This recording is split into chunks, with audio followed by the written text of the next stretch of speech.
welcome back to the channel. I'm your host, Once Upon a Mouse, and today I want to talk about something. Every Pokemon fan has that region that just feels like home, and for me, that region is Alola. Not just because it's beautiful or tropical or full of personality, but because it changed what a Pokemon game could be. It's the generation that made me fall in love with the series all over again, so grab a drink, get comfy, and let's take a little trip to the islands of Alola. The atmosphere and world building. When you first step into Alola, it doesn't feel like a typical Pokemon region.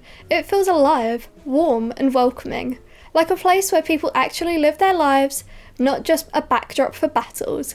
The Hawaii-inspired setting gives everything this relaxed, sun-drenched feeling. The beaches, the jungles, the farms, the volcanoes. Every area feels so distinct and full of character. What I love most is how Alola encourages you to slow down and explore, to appreciate the world around you. It's not rushing you from gym to gym, it's inviting you into a culture, one built on community, tradition, and a respect for nature. The Island Challenge. One of the biggest reasons Alola stands out is the Island Challenge.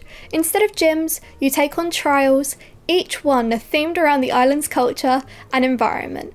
You're not just battling a leader in a building, you're solving puzzles, gathering ingredients, exploring caves, and facing totem Pokemon that feel like real boss fights. The captains and kahunas feel like actual mentors, not just checkpoints. They guide you, encourage you, and make the whole journey feel so personal. The Island Challenge isn't a sport, it's a rite of passage, a tradition you're invited to take part in, and that shift makes the whole adventure feel so much more meaningful. The characters.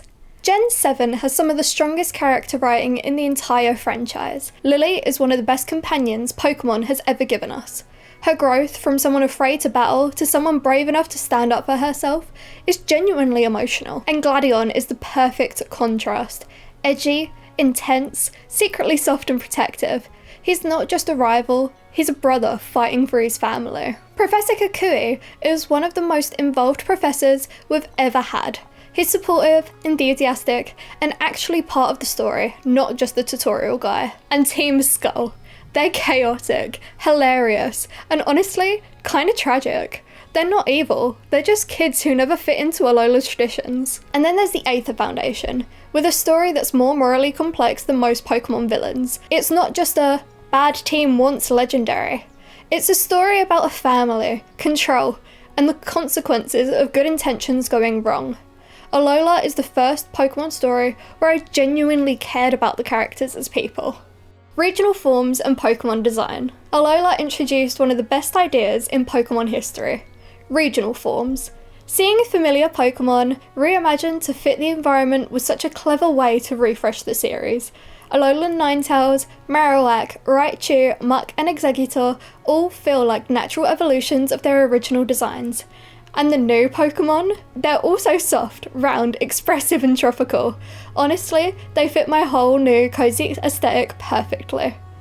Alola's designs feel warm and friendly, like the creatures you'd actually want to live alongside. Themes and storytelling. Gen 7 is thematically richer than most Pokemon games. It's a story about family, both found and biological, identity and self-growth, respect for nature, tradition versus modernity, community and belonging.